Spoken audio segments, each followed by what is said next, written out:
Hey guys, welcome back. This is another episode of Mom Friend Energy. This person might look familiar to you. You've seen her before. We've done plenty of things together before, but I'm still going to give her an introduction because a different platform calls for a different introduction. So Word. let's get into it. This is Andrea Weaver. She is a Los Angeles based doula, okay? Soon to be student midwife. Soon to Yeah. be. This week actually, starting tomorrow. Wow, okay. I'm about that. I So know. soon to be student midwife. Los Angeles based, I said that, but the Bay always has to shout out the Bay. Like, she cannot miss the opportunity to share that she is originally from Oakland, California, which You I know. understand. I respect it because I love me some Oakland, California. So I feel like this is just going to be a key this whole time. My stand. This is going to be a key. This is how unserious it's going to be today. I hope we My can get a stand, little about my something. stand is falling. My stand said, "Oh, if y'all not being serious, then I'm just going to They said, collapse." all right, signing out. Welcome to My Friend Energy, Andrea Weaver.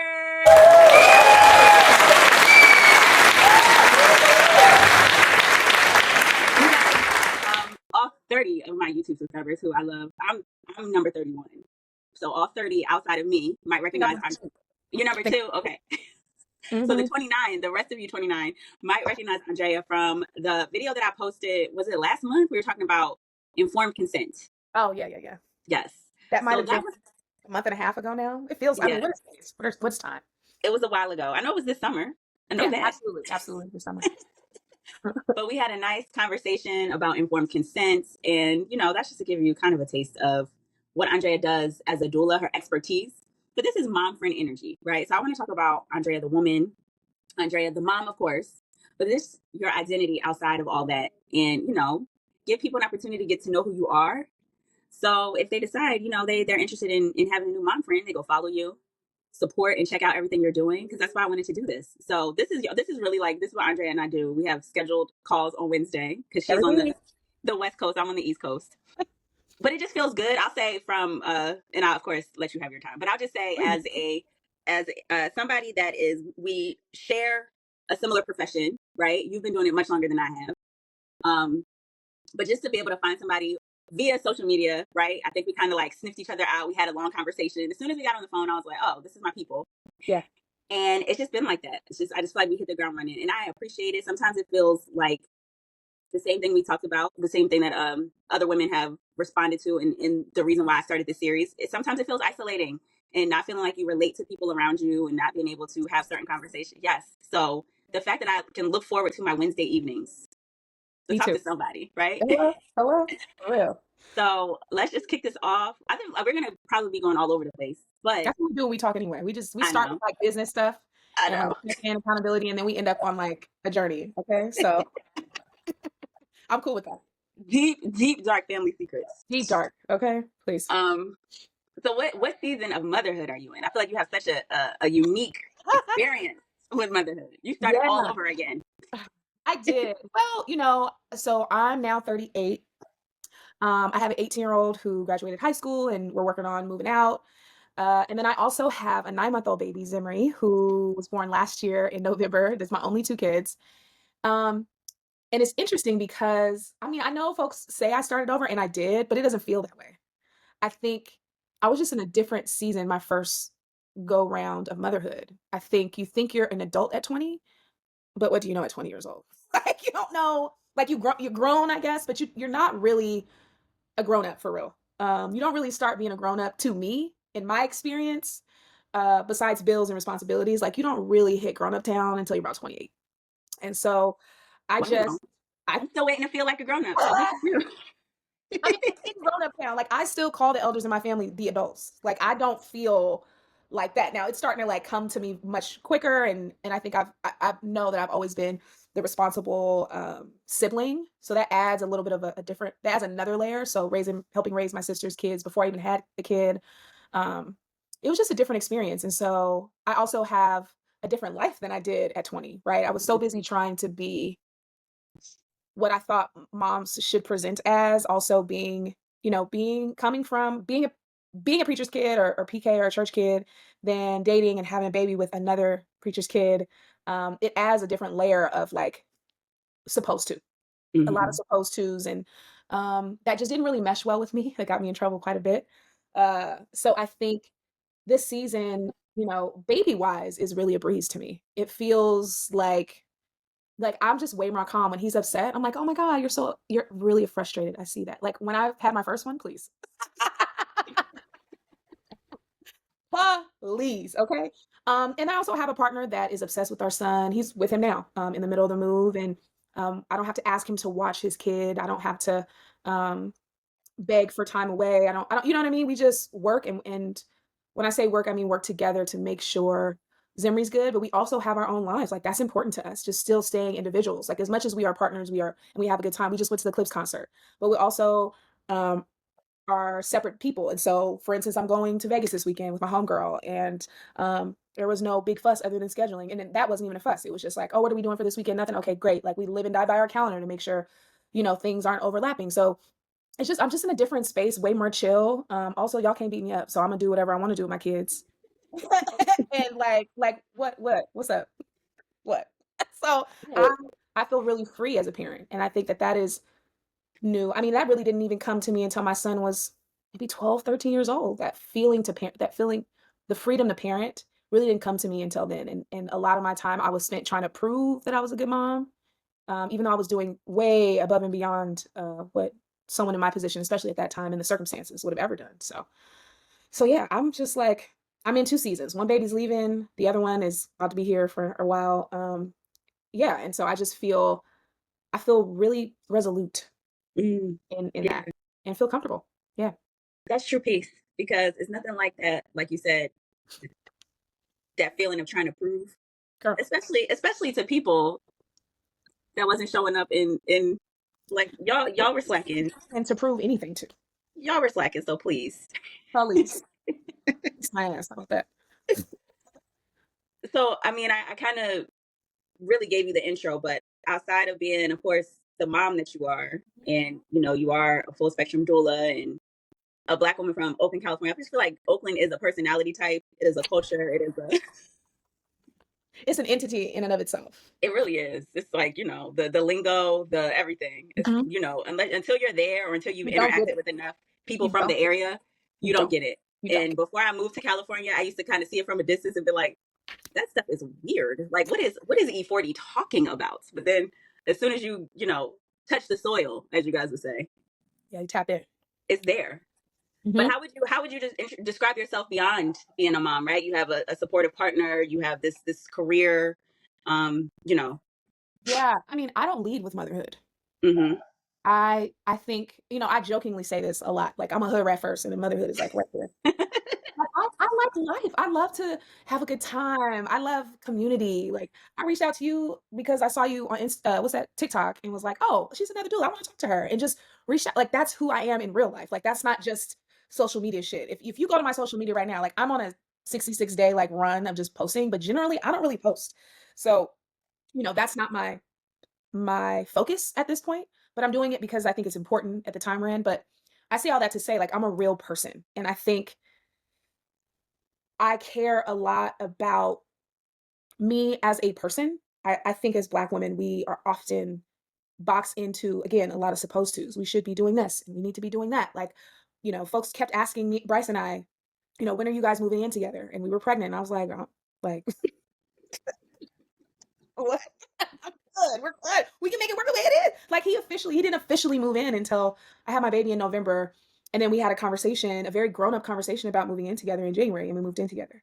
Right. Like to me, I think beyond being a mom, I'm a big strategy person. I think things through quite often. Um, I'm also fun and funny and love to have a good time, and I'm not shy about that. But I'm also dead serious about the things that I care about. I don't mix words. I am very direct, but I think folks, when they hear people say direct or the internet say direct, they think it's coupled with being mean, Mm-mm. when the truth stands on its own. I don't need to be mean. I can just tell you, well, that's incorrect. Like I just, but I also know when to reel that in, because if I'm not in relationship with you, I can't hold you accountable. But what I will do is address a topic and make sure that the folks within earshot of you understand that that's incorrect, or that they need to be critically thinking about whatever it is. So that's really it. Like sister, cousin, godmom, all those things are I think also a part of motherhood, even if you don't have children. I mean, I had a great time being auntie this whole time.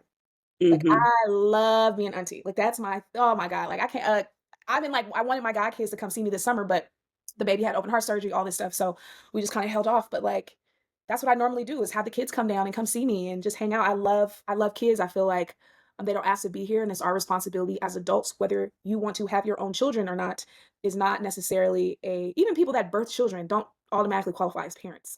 So to me, I think it's important to have if you can, right? If kids are your thing, but you don't want to have your own, great. Or if you can find a soft spot for some kids that you do care about, to do that. And then there's birth work. I am a second or third generation birth worker. I've been doing this for 9 years in December. I tried not to do this work for a very long time, but still did it on and off even before I like officially considered myself a doula. Um, and even in the way that we think about doulas now, it feels very, and we've talked about this, it feels like people are trying to hit a lick. And I don't really appreciate that. Like, my father did not go to a doctor until he was 17 years old going to the military. Growing up in Waco, Texas, during segregation, there were no hospitals for them to go to. No one was birthing their babies. So who was birthing the babies? The people in community. That's how we took care of each other. And I think when we think about this work, while we should be paid Mm-hmm. because we live in a capitalist society, we definitely should be paid. That does not mean that things are out of reach for people. When other so-called seasoned doulas are charging brand new doulas $5,000 to be mentored or just have a conversation, you should be ashamed of yourself. Let me build your website. Let me build your website. Girl, you can go anywhere and get somebody to build your website. You need client leads. You need this. Like, If you need a website built, I'm gonna tell y'all right now. Go to a doula that tells you all about what website, blah, blah, blah, blah. Steal everything from her website. Then go on Canva, which is $10 a month, and build your website. And it's very easy. They got all kinds of templates. Rework some of the language so it fits you. That's it. Stop worrying about trying to do some full, robust website. Don't nobody care. let me tell you, I spent months building, in my opinion, at the time, I want to completely scrap it and redo it now. I spent months building this beautiful website. I don't even want to tell you how much I pay annually for my website because you'll gag. But child, if a website could collect dust, it would be collecting dust because people are just sending you messages. They're just this, yeah. So yeah, I don't feel comfortable with it. And I just feel like also the business model of being a doula is not about collecting leads because every client is not going to be compatible with you. Everybody, like, it's not like a come one, That would come be all. a service. And you can't work that way, right? So when they're like, oh, you just interviewed there's an ad that I keep seeing. Oh, you just interviewed a potential client and you never hear from her again. Saw that. I will help you, but like, come on. I don't need to listen.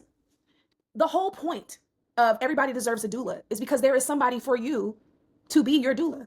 Do you know how many people go get doulas that aren't me and then come back and say, hey, can we take your childbirth education class? Sure. Hey, you mentioned that website. What was it? I send people free resources when they need me. I don't care. I want you to have the birth that you think you need.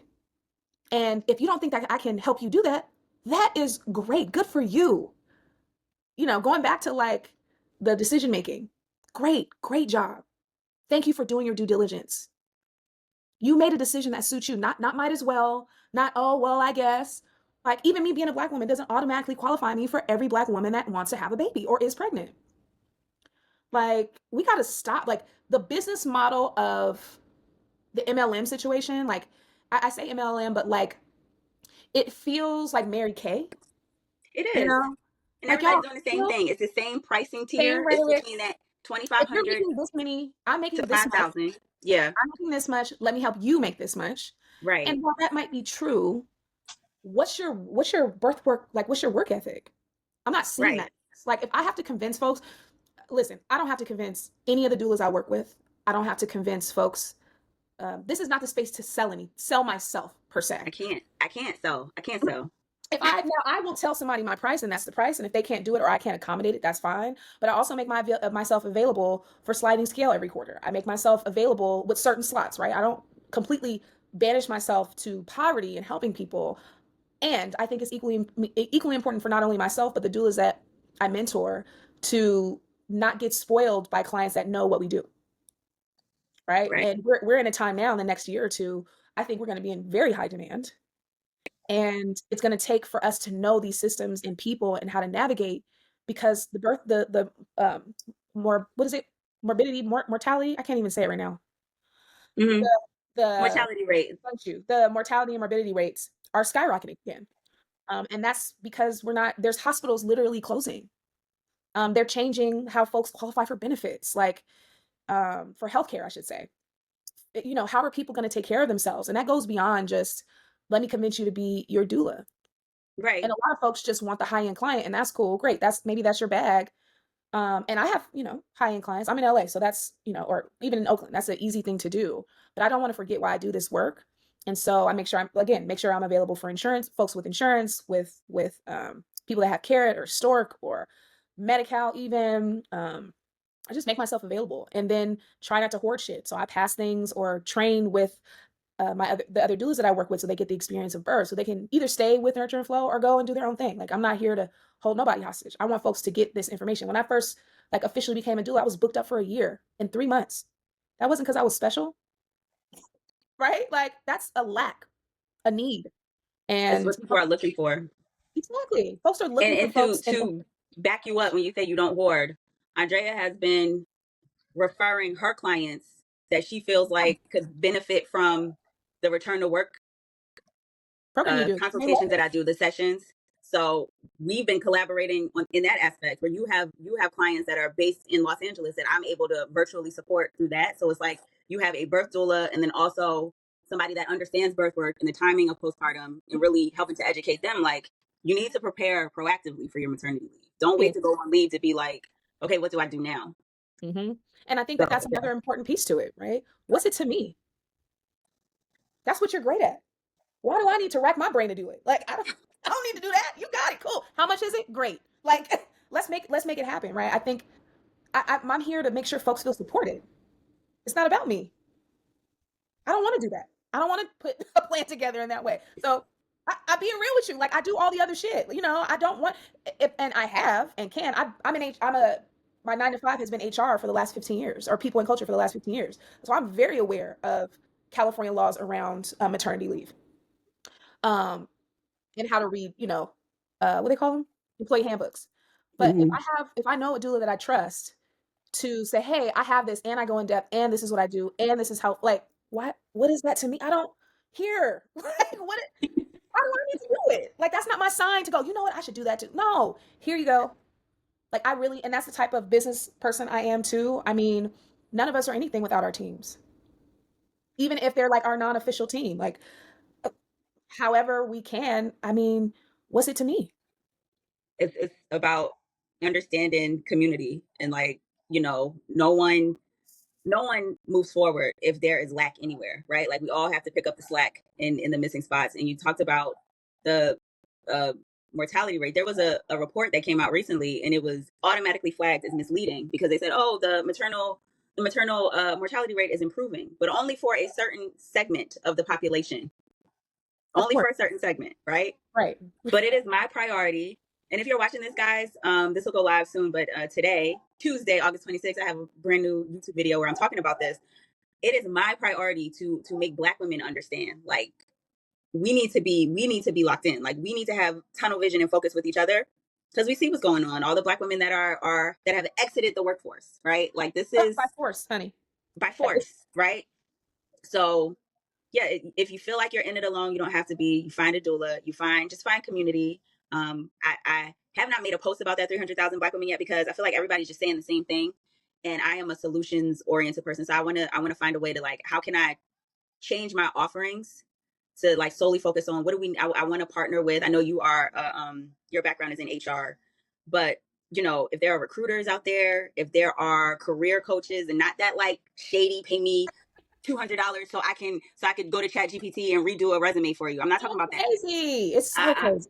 I want, like, and we talked about this before. I don't feel like we talked about it while we were recording anything, but Mm. we talked about building community before. Just setting Yeah. up a space where it's like, okay, we see there is now a number, right? 300,000 Black women. Of course, there's a large percentage of them that are moms. It doesn't even have to be like a maternity thing, but how can we have each other in career? Because career is so much about reputation. It's so much about, like, we're constantly combating that. All I heard during my time in corporate America was like, you have to play the game.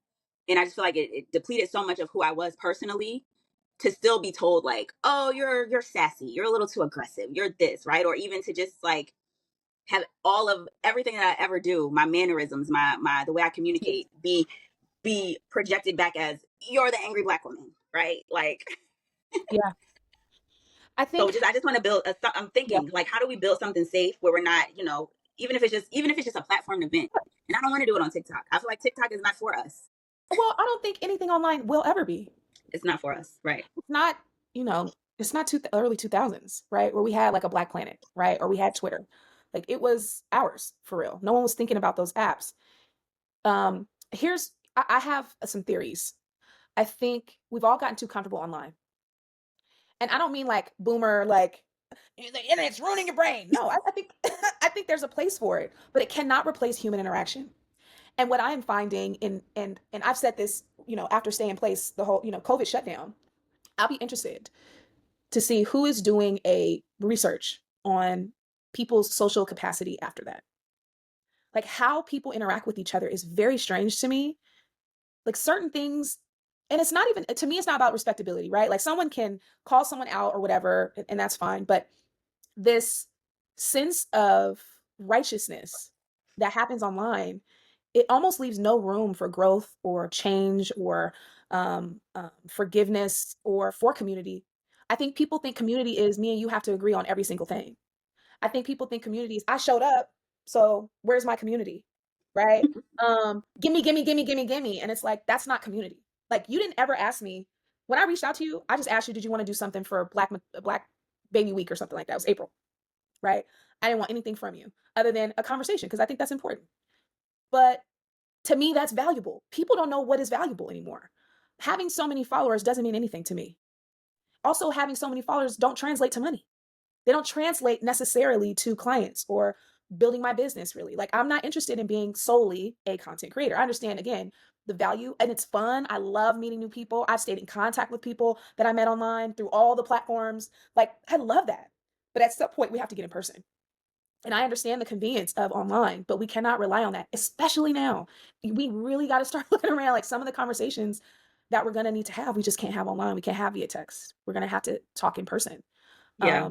And really get a clear understanding of what community actually is. And a lot of us don't know because we can't see ourselves outside of a capitalist lens. So you have to go do the work and also leave room for repair. People are gonna offend you. People are gonna say shit that you don't think about. I was I was having a conversation with someone and they were telling me how I was listening to a podcast and I was like, they were on a cruise and their daughter disappeared or something. And people talk about cruises all the time. And I thought, dang, that must be crazy if somebody mentioned like at work, like, oh my God, let's go on a cruise. I loved my cruise, right? But her experience, her daughter turned up dead, essentially. Um, and how that could be translated, oh my God, she harmed me. She hurt me. Yeah, she did, but she didn't know that about you. You also didn't share, not that you need to share, but when you don't share, then things like that happen, right? Oh, this person is so rude or whatever. Like this whole, I need to hold everybody accountable. Okay. Like Kobe's birthday was this past weekend, and we were having a conversation in my house about him being a rapist or not. And I was telling my son that there is nuance there, right? The encounter started consensual, it did not end consensually, right? All these things, and to label somebody that, or Jonathan Majors, right? We all saw the video. He was trying to get away from that girl. She chased him for blocks and blocks and blocks and blocks. But the thing that he did do, which would be for anybody else, trying to get away from someone to protect himself from her, was what he was charged with, right? You can't use force even if you feel threatened, right?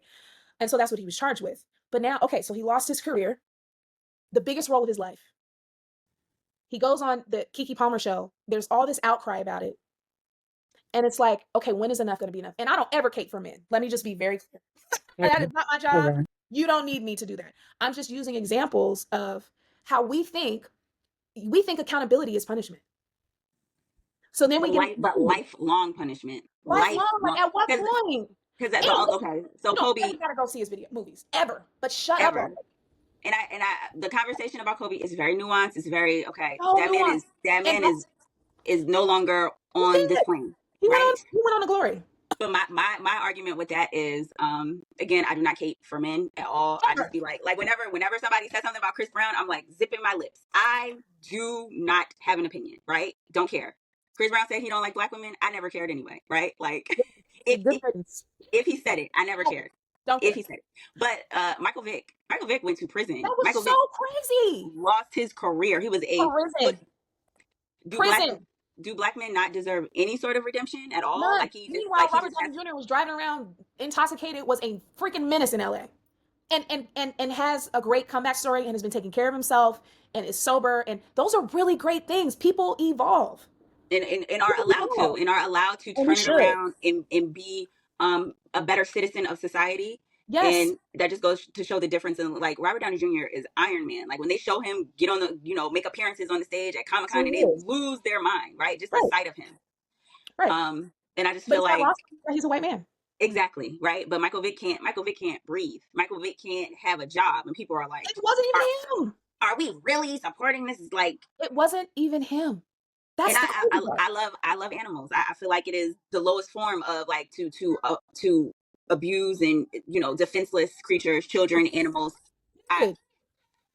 Right, like Tyrese. What more do you want from him? Like, Like I think that's the tricky part of community. We refuse to acknowledge people's humanity. I have done and said some crazy shit in my day. Okay?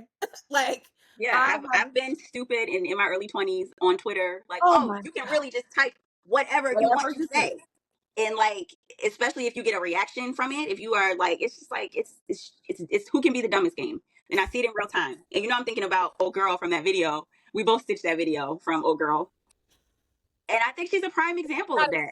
Who we talking If about? you want to, if I think she's a prime example of that, honestly. So this woman gets on Instagram, TikTok. Why am I thinking about Instagram today? Gets on TikTok and says, you know, if you're a wife or a mother, there's no excuse, not to take care of your body. Cool. That's fine. No problem. You're right, girl. Let me take care of me. Nope, that's not where she stopped. Mm-mm. She went on to say that um, she used a Bible verse. I think it's like Luke 14:38. Too much is given, much. It's like, you're given a lot of responsibility, blah, blah, blah, whatever. Too much is given, much is required, or Thank something, you. right? Much is given, much is required. It's actually longer than that, but, whatever, context. And then she like goes on to say, yeah, and you should have been thinking about that when your face was in the pillow. Yeah. And I'm like, how is this helpful? It actually makes me think of people that get online and say they want their therapist to drag them. Like some people don't understand that you can grow and develop and get the support you need without being shamed to death. That is wild to me. Also, using the Bible anytime online without context always blows me because that verse has nothing to do with your actual body and how you present in the world. Absolutely nothing. It has everything, like the context, like forget that the Bible is like Christian based, right? Just pretend that it's like a crazy ass novel because that's what it is. It's insane. The stuff people were getting away with and doing, and like if you just read it as a text, you'd be like, what? Yeah, I was reading Exodus, right? Because I was like looking at a interview, and it was like, oh, the story of Moses. So I was like, all right, I'm gonna read about the story of Moses. So I'm reading Exodus, and it's like, you guys want to live so biblically, but God was literally in there like, okay, and kill your firstborn son.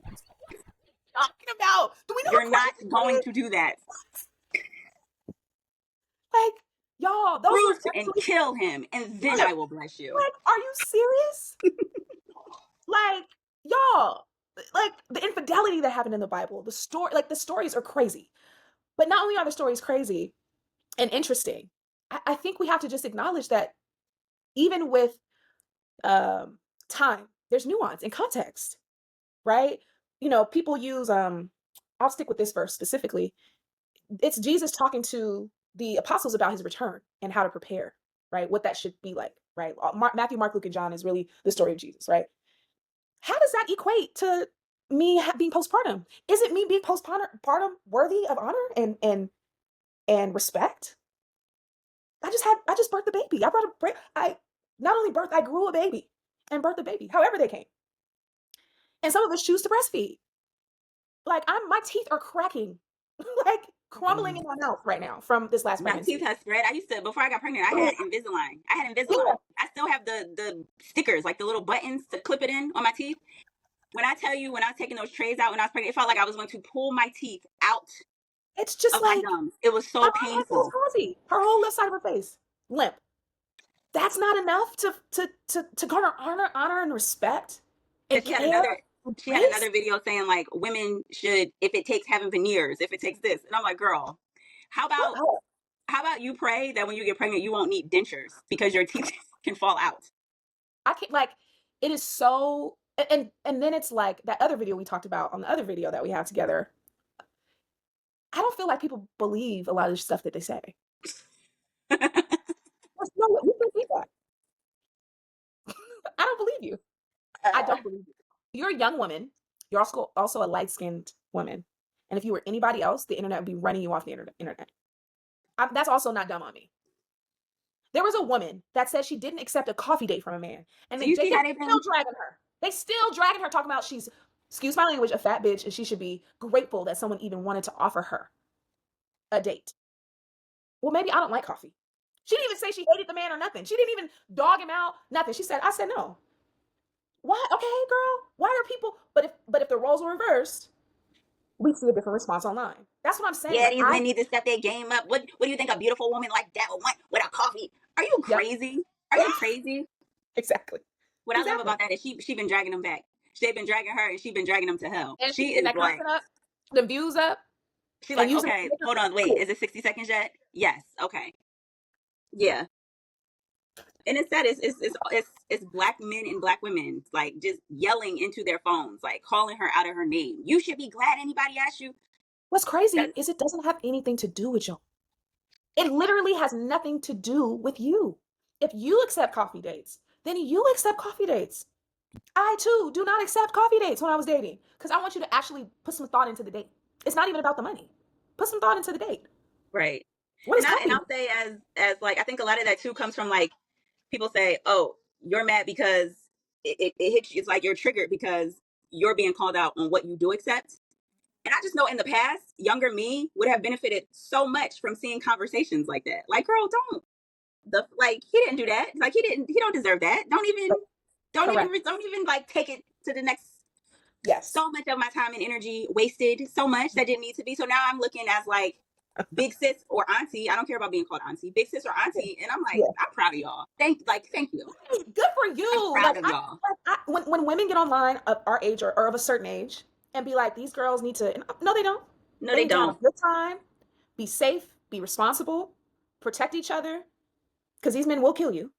So, like, let's start thinking further now, because a lot of women our age spent a lot of our 20s trying to appease or meet whatever standard of a woman is, and then you add the black and brown womanhood experience, and like this deep-seated wife, you need to be a wife, and all, like, what does that even mean to me? It was either is she because we grew up in like that late 90s, early 2000s. Like that's when I came into like that is the video vixen era, right? Yeah, That is like, is she a wifey or is she a video chick? Or, it's like but that's the so songs. old. Like you think about like the Yeah, culture, the yeah, entertainment that was yeah, yeah. like Shorty, what's your price? Back it up. You can hold my ice, right? Like that was a song like I'm Mhm. gonna let you hold. I love Nas, by the way. Nas is one of my favorites. Yes. But that Shut song is just like up.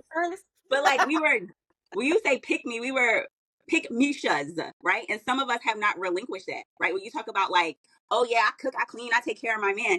It's not gonna make him picky. And I don't. I may have It's said not that gonna when keep I was 22 or 23, but I don't. going. I'm not Going. cooking. You can't even get a peanut butter and jelly sandwich out of me. Like, Well, listen, if you want a maid, then hire one. hire one. It's not, any conversation that I have with them and the conversation, like the submission comes up, are you submissive? Just leave me alone.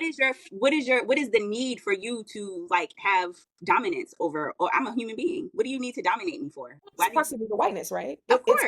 It's the I need to I don't want to be oppressed, but I want the permission to oppress others. Like, Right. I need that. I need to feel that makes me feel like a man. What is your example of manhood then?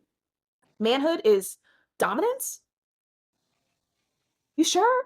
Because how do you find love and care in dominance? Right.